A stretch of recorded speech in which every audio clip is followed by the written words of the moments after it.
Драги гледачи и слушатели, ја најавуваме новата дневна емисија на Адвентистичкото радио Глас на надежта, извор на надеж, секој вторник и четврток со почеток во 9 часот. Биете со нас на нашата Facebook страна и на YouTube каналот Адвентистичко радио Глас на надежта. Почитувани, ке имате можност да го започнете денот со убави мисли од Библијата, кратка духовна порака и избор на убава христијанска музика. Отворете го срцето и душата за дневните Божји благослови. Бог е извор на надежта. Ова утринска емисија, Извор на надеж, е токму за вас. Ве очекуваме.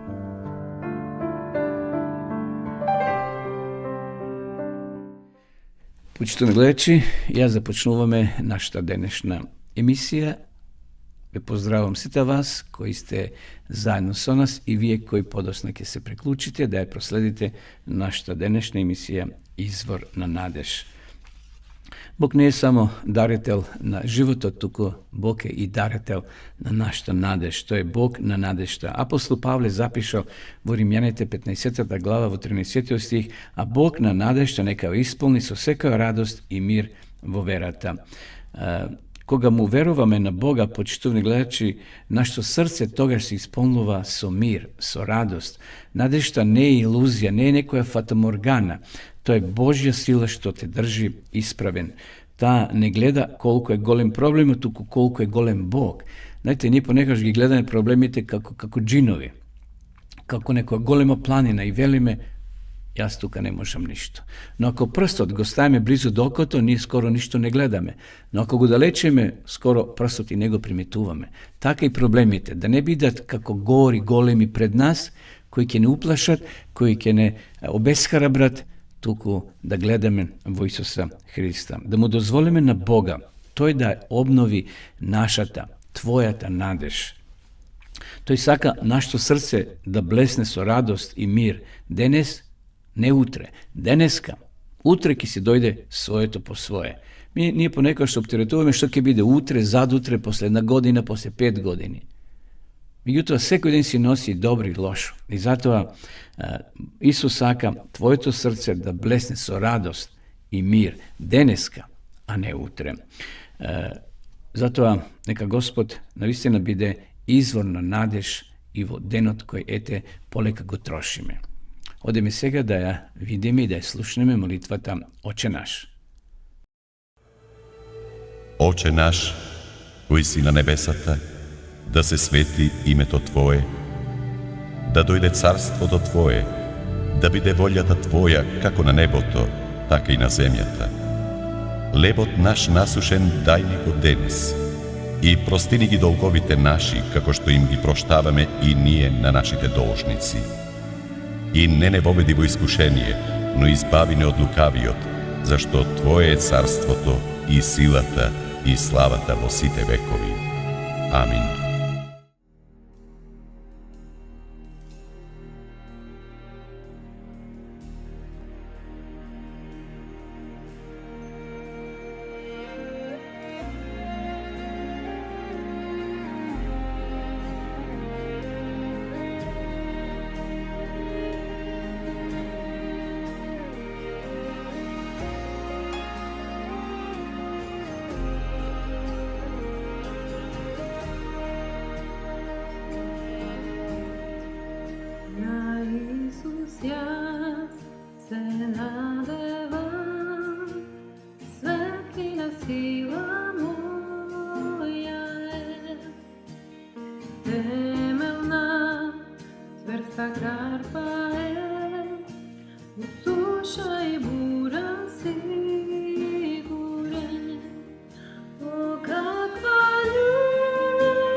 тогаш се затресе. Славиот Исус воскресна и стои како победник. Прокletството се распарчи, јас него сум и тој е мој. Со вестена крв ме плати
Продолжение од беседата на гората за милостињата, молитвата и постот.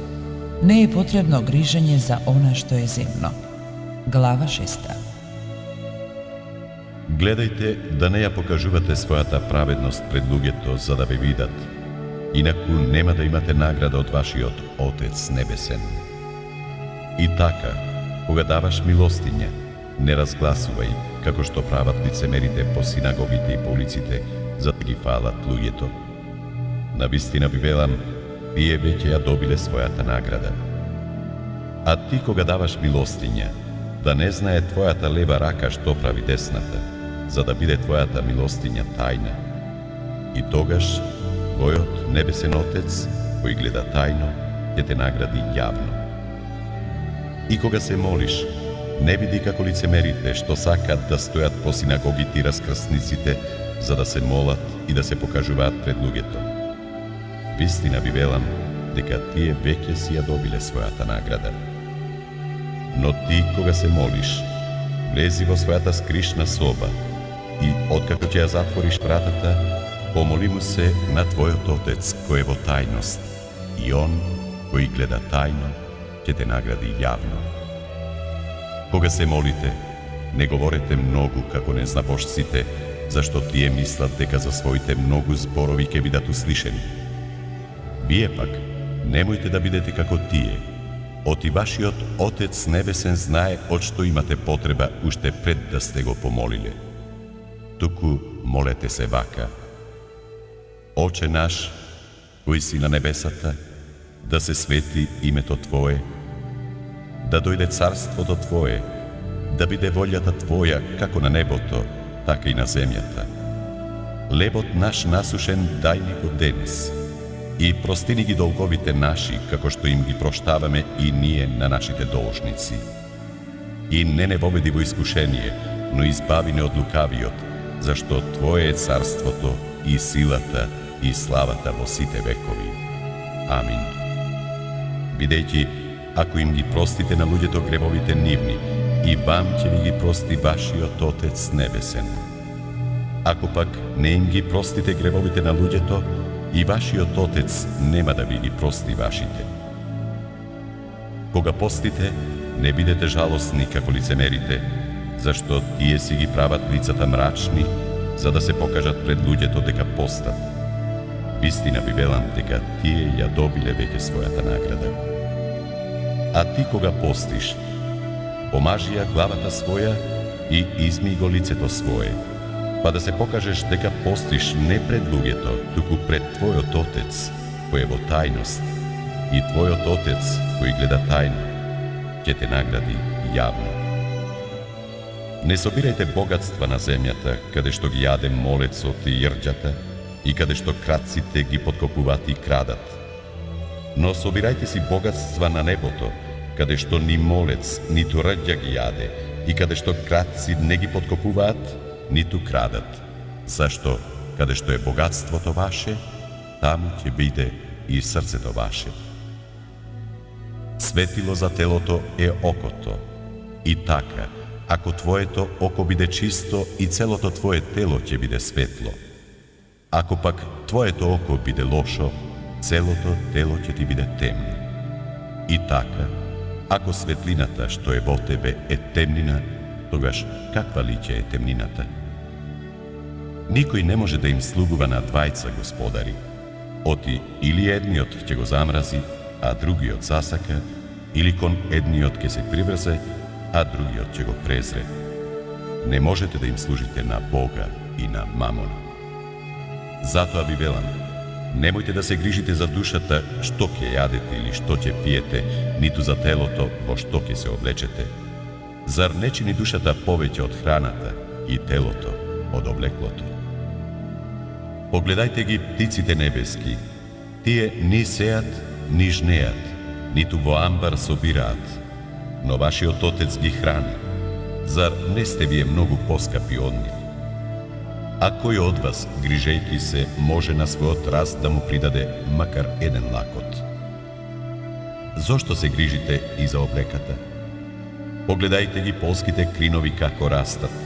Не се трудат, ниту предат. Но ви велам дека ни Соломон во целата своја слава не се облече така како еден од нив. Па ако полската трева што денеска постои, а утре во оган се фрла, Бог така ја облекува.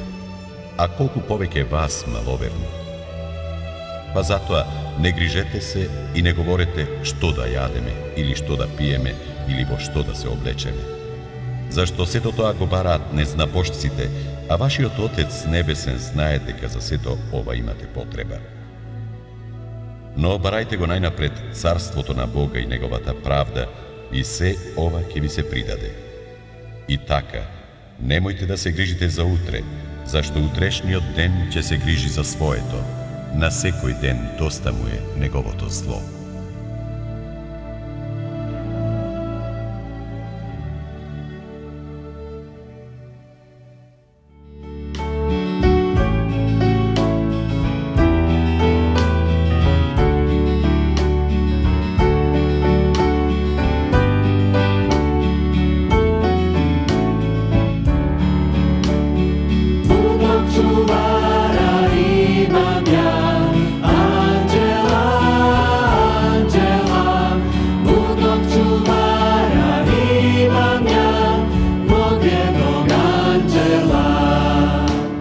Sve što kod radim dobro zna, dobro zna, dobro zna. Sve što god radim dobro zna, taj vjerni čuvar moj. Hvala za dragog anđela, anđela, anđela. Hvala za dragog anđela, Isusu dragom moj.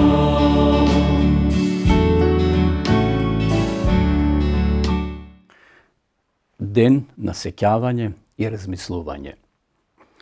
Во Библијата нема противречности, ниту празнини, иако на неопатениот например, читател, понекогаш му се чини дека има. Противречност нема ниту во книгите на низиниот најстар писател Мојсей, дури ниту тогаш кога ги пишувал во својата 120 година. Но видот не му беше ослабнет и силата негова не му беше паднала. 5 Мојсеева 34:7.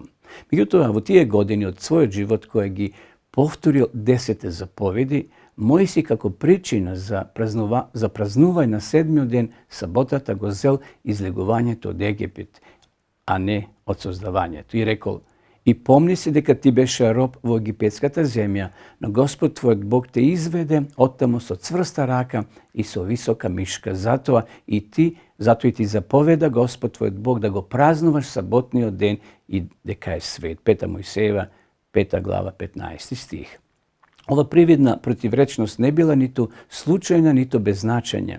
Заповедта за саботата е дадена вечно да не потсетува на вистината за Бога.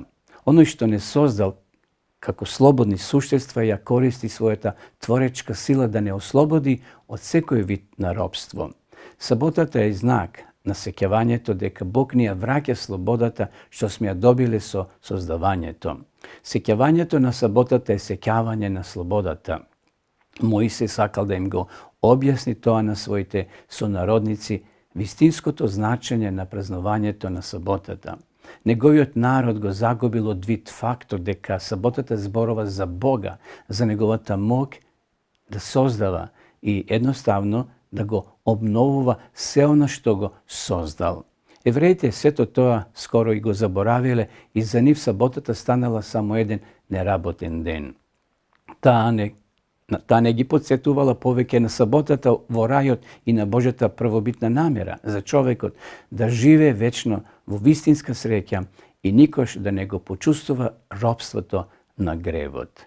Евреите во Христово време исто така до крајности ја развиле смислата за бездлечење или неработење во сабота и разработиле цела низа правила за тоа. Божјата заповед за саботата ја запретале со човечки прописи на начинот на незиното празнување, така што заборавиле што таа представува. Заборавиле дека саботата зборува за моќта на Творецот да спасува. Спасението сакале да го стекнат со своји дела, а не со вера во Спасителот. Без оглед на тоа колку биле ревни и строги во забранувањето да се работи во сабота, тие не ја празнувале правилно и затоа ги загубиле сите нејзини благослови. Големата цел на саботата е да потсетува на ослободувањето од гревот по пат на вера, а не со заслуги. Никој не може да оспори дека целата Библија учи од и плата за гревот е смрт, но исто така учи дека дарот Божје е живот вечен во Христа Исуса нашиот Господ. Римјаните 6:23. Грешникот може да се откупи само со вера, а не со дела. Празнувајќи саботата, ние исповедаме нашата вера во Исуса Христа не само како наш Творец, туку и како наш откупител од гревот. Исус нас не ослободил од погрешното учење за самоспасување со дела, но не ослободил од послушноста на Божјата волја. Своето непрекинато настојување да го одржи празнувањето на 7-миот ден среде својот народ, Господ го образложил со зборовите: "Им ги дадов исто така и моите саботи, за да бидат знак меѓу мене и нив, па да знаат дека јас сум Господ што ги осветува." Езекијел 20:12. Некои христијани го празнуваат првиот ден во седмицата во чест на Христовото воскресение, но само 7-миот ден нас не потсетува на Творецот кој го дал својот живот за нас. Почитувани, само саботата е ден кој не потсетува на Бога како оној кој не посветува. Посетувањето го опфаќа не само проштевањето од гревот, туку и исцелувањето од раните што ни ги нанесол гревот. Саботното посветување значи хармонично развивање на нашите физички, духовни и душевни способности заради обновување на Божјиот лик во нас. Со празнувањето на 7-миот ден признаваме дека само Творецот може да стори чудо на преобразување на нашата човечка природа во божествена. како што не создал на почетокот, така може повторно да не создаде и денеска. Повторното создавање, односно преобразување на грешникот во Божи лик, не е помалечко чудо отколку создавањето на совршен човек во почетокот на светот. Псалмистот покајнички се молил за преродување и посветување. Создај чисто срце во мене, Боже, Псалом 51:10. Некој смета дека тоа посветување може да го постигнат со строга самодисциплина и послушност. Но секоја сабота доаѓа да не потсети дека преродувањето може да се постигне само со вера во нашиот Творец. Саботата на човекот му служи да го потсети на вистината за Бог и да ја засили неговата вера. Многу христијани во минатото сакале да се разликуваат од евреите, чија главна карактеристика била строго држење на саботата. Како доказ дека раскинале со јудејската религија, почнале да го празнуваат првиот ден во седмицата наместо седмиот. Ова промена довела до тоа што скоро го заборавиле Христа како Творец. Напуштајќи ја саботата, исто така тие заборавиле дека откупувањето доаѓа само со вера во Исуса Христа. Со тоа заборавиле на второто Христово доаѓање. Најпосле, саботата одговара на 3 големи прашања што му се наметнуваат на секој разумен човек. Прво, од каде доаѓаме? Второ, зошто сме овде? И трето, каде одиме? Библискиот празник за одмор не потсетува на нашето божествено потекло. Тој ни зборува дека сме овде да го обновиме Божјиот лик во себе. Седмиот ден ни ја објавува не само вистинската цел на животот, туку ни укажува на идното второ Христово доаѓање како ден кога неговите верници ќе влезат во неговиот мир. Непријателот на нашите души презил се да ја уништи саботата и заедно со неја и нашата вера во Христа како Творец и Откупител. Празнувањето на седмиот ден не му противречи на учењето за спасение со вера, туку уште повеќе го утврдува. Овој посветен ден е знак на ослободувањето од гревот и од робството на гревот. Мојсе го видел неговото значење и во својата најдлабока старост. Драги пријатели, по многу векови апостол Павле го рекол истото во Новиот Завет со следниве зборови. Но за народот Божи се уште останува почивката саботна. Евреите 4:9. Нема промена. Се што треба да сториме според зборовите на Христовиот апостол е да се погрижиме да влеземе во тој спокој. Долу на колена клечам, рани јас да излечам. Долу на колена паѓам, молитва на Бог му праќам. Те молам, моиве очи земи ги, други дај ми да прогледам. Те молам, ново срце дари ми, никој да не повредам. Твојот лик секој миг да ми е пред очи, сјајно, сјајно да ме гре. Твојот лик пред мене, земи ме во преградки, душа моја излечи. Сите мои гревови, те молам, Исусе, земи ги.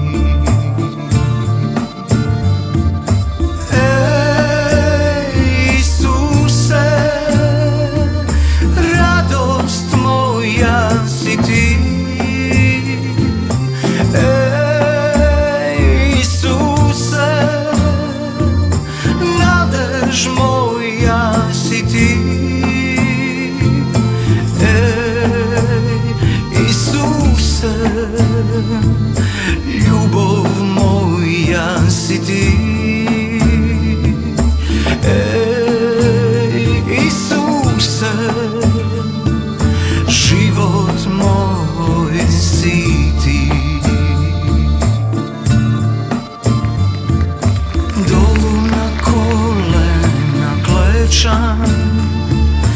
rani jazda izlečam, dolu na kolena padam, molitva na Bogu mu praćam.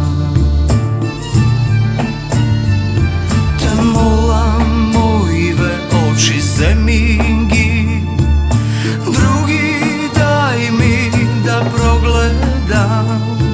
Te molam novo srce dari mi, nikoj da ne povredam.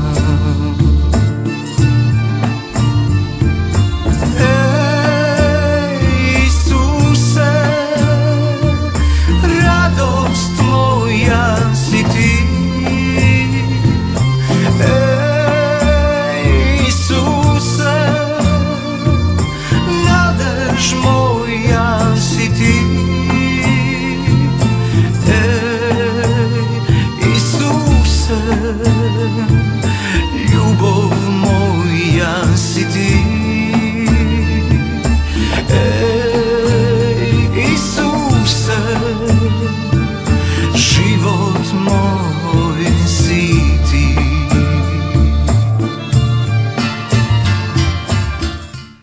Полека се ближиме кон крајот, почитувани гледачи на ова наша денешна емисија. Би сакал и денес да ви ја понудам Библијата за млади, за деца, илустрирана, значи богата е со слики, во кратко, значи издание, но сепак прилагодено да биде разбирливо за сите кои се почетници кога е во прашање проучување на Библијата. Бидете слободни, пишете ни на нашата адреса. А вие кои сакате да изучувате Библијата по дописен пат, вие нудиме значи бесплатната онлайн дописна библиска школа bibliјатазборова.mk. Напишите го во избор bibliјатазборова.mk и ќе ви се отворат овие неколку курсеви на дописата библиска школа. Да ја видиме сега и самата реклама.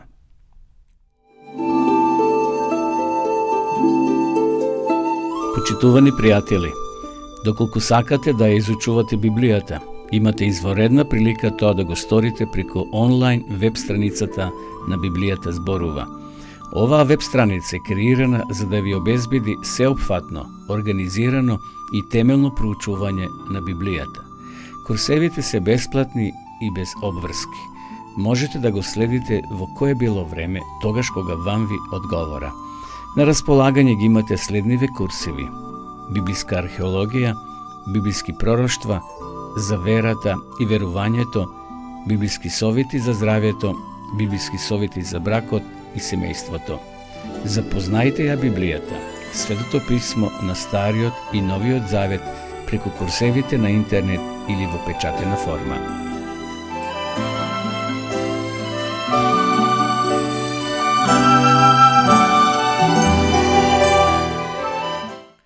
Драги пријатели, драги гледачи, дојдовме до самиот крај на ова наша денешна емисија.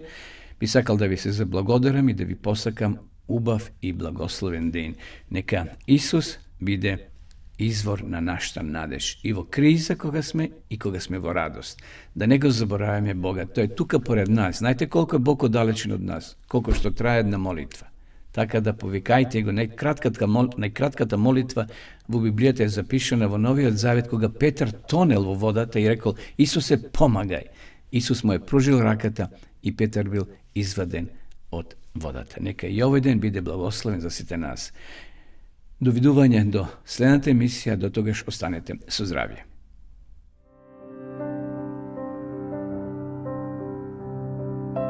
Драги гледачи и слушатели, ја најавуваме новата дневна емисија на Адвентистичкото радио Глас на надежта, извор на надеж, секој вторник и четврток со почеток во 9 часот. Биете со нас на нашата Facebook страна и на YouTube каналот Адвентистичко радио Глас на надежта. Почитувани, ќе имате можност да го започнете денот со убави мисли од Библијата, кратка духовна порака и избор на убава христијанска музика. Отворете го срцето и душата за дневните Божји благослови. Бог е извор на надежта. Ова утринска емисија, Извор на надеж, е токму за вас. Ве очекуваме.